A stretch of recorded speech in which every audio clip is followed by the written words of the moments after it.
With so many homes destroyed or damaged by the flood, how do you help people move into new houses? The partial answer is money, but what do you do when it is not available? And one Perry County business is struggling to stay afloat after the flood destroyed thousands of dollars worth of equipment. Rainfall back in the forecast as we head through the balance of this work week. What it means for our warm temperatures as well coming up as Mountain News at 6 starts now. Dedicated to Eastern and Southern Kentucky, this is WYMT Mountain News at 6. Eastern Kentucky housing experts say we are in a housing gap as they work to rebuild after the flood. They say the area needs funding to fill the gap, and now they are calling on state lawmakers to help make that happen. WYMT's Dakota Makris explains. Executive Director of the Housing Development Alliance in Hazard, Scott McReynolds, says community leaders are hoping to receive federal funding from the Community Development Block Grant for disaster recovery, but it could take anywhere between 12 to 18 months before that money is available.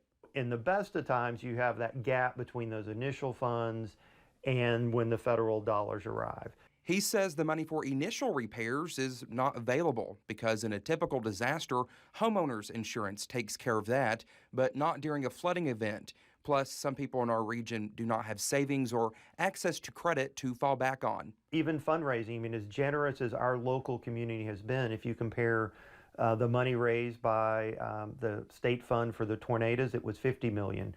It was $13 million for the flood. That's a huge gap. During the second portion of the General Assembly, which reconvened Tuesday, McReynolds is calling on lawmakers to act, asking them to help fill the gap. We're hopeful. We need them to do what they promised to do when they didn't fund housing the first time now.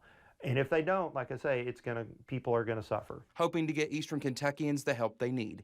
In Hazard, Dakota Makris, WYMT Mountain News. Senator Brandon Smith tells us he plans to file legislation to get funding to Eastern Kentucky, but says he is, quote, looking at several options on what is the quickest way to get money back where it is needed. Firefighters in one county responded to one particularly unusual situation over the weekend. On Sunday night, crews from the Hindman Volunteer Fire Department were called to Sylvester Branch Road about a dam that was overflowing and in danger of bursting, which could impact several nearby homes. When they got to the scene, they found a different barrier was causing the backup. Who built the barrier? Well, firefighters say beavers are the primary suspects. Crews did manage to break down the dam and pump some water out of the area before any serious damage was done. Officials with one fire department in Southwest Virginia are investigating a fire they believe was intentionally set. Crews with the Appalachia Fire Department responded to an abandoned home on Callahan Avenue earlier Monday morning.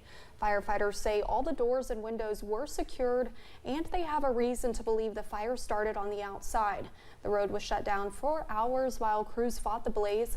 If you have any information about the case, you were asked to call 276-565-0732. One person was injured after firefighters say a Jeep crashed into several gas pumps. That happened yesterday at the Harlan BP just after 9 p.m.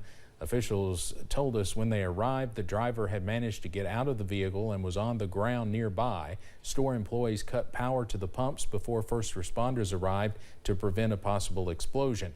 The driver, who was not identified, was treated for a head wound and later flown to Johnson City Medical Center.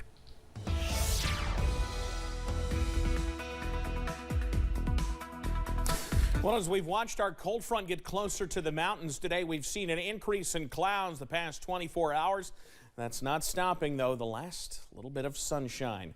There you see the sun setting from our Buffalo Mountain camera here in Perry County. A beautiful scene out there, as it doesn't look like we're going to see the sun for a little bit here with rain moving in. 61 the reading there, 63 the reading along the Mountain Parkway in Slade.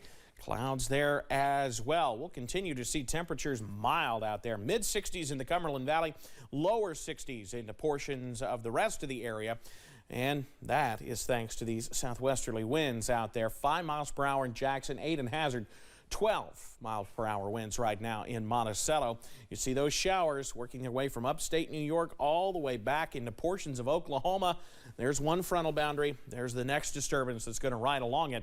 and into the region as we head into the next couple of days. So for tonight, going zone by zone, mid and upper 40s region-wide through the region.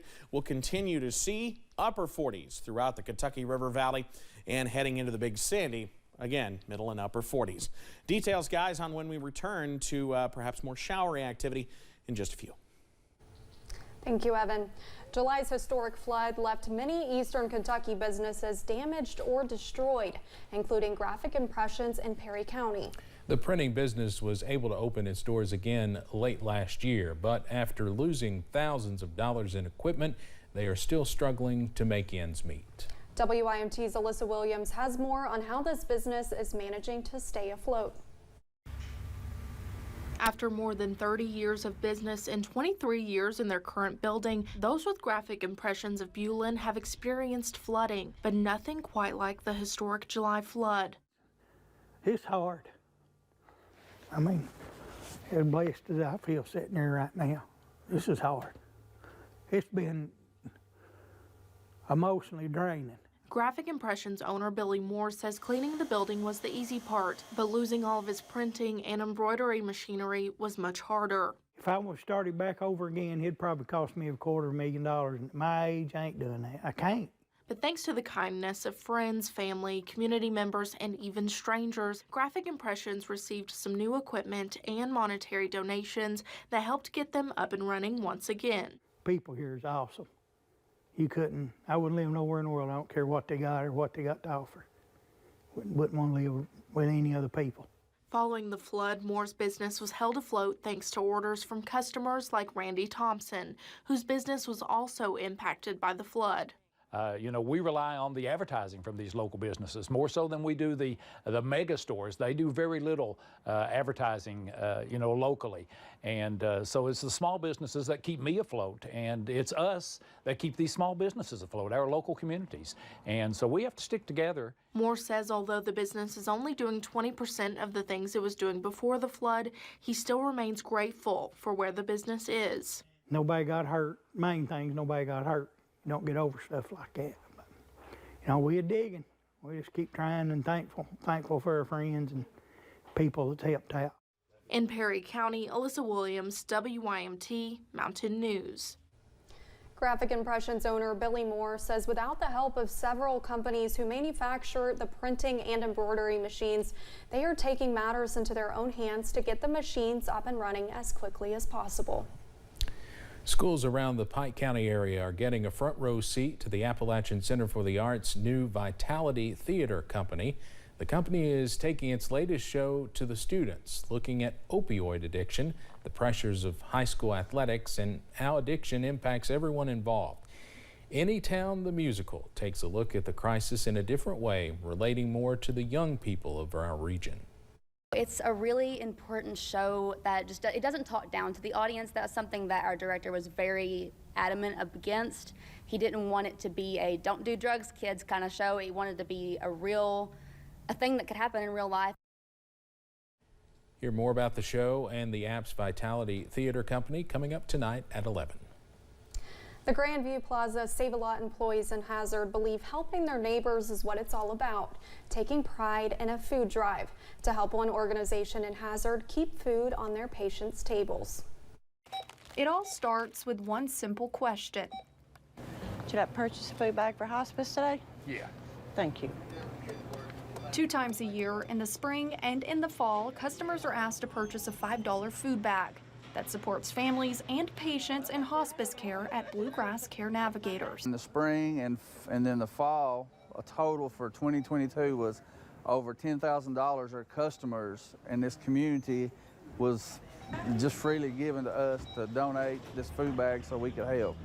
With the spring Race Against Hunger food drive already underway, Chas Gayhart says this ongoing partnership with Save-A-Lot has been a constant blessing to their patients. If people could hear the stories, I think they would almost rush down here to help. There have been patients that have said, we are always in the house because my husband's sick, I'm taking care of him, and I don't get a chance to go to the store. saying the Save-A-Lot staff goes above and beyond to raise money, fill food bags with specific items the patients need, and deliver it to them at Bluegrass Care Navigators. Everybody here helps load, unload, pack, but we're glad to do it. It has gone above and beyond anything we ever thought it would. The stacks of food and cases that they bring over, and it's amazing how quickly it is gone because that many people are in need. The current Race Against Hunger food drive is open now until April 1st and part of the 28th annual Save-A-Lot Race Day, which is in memory of Aaron Crawford and Gabrielle Hensley. All food drive donations will go to Bluegrass Care Navigators, and the cookout and benefit auction proceeds will go to support 2 community members in need. The annual race day is on April 1st from 12 p.m. to 4 p.m. at Perry County Central High School. Well, coming up, showers are headed our way later this week, breaking down all the chances after this. Plus, how can officials keep people interested in pursuing a career as teachers? Legislators heard from several people today who say they may know the answer. And the Pikeville Medical Center CEO discusses the latest healthcare trends with business leaders.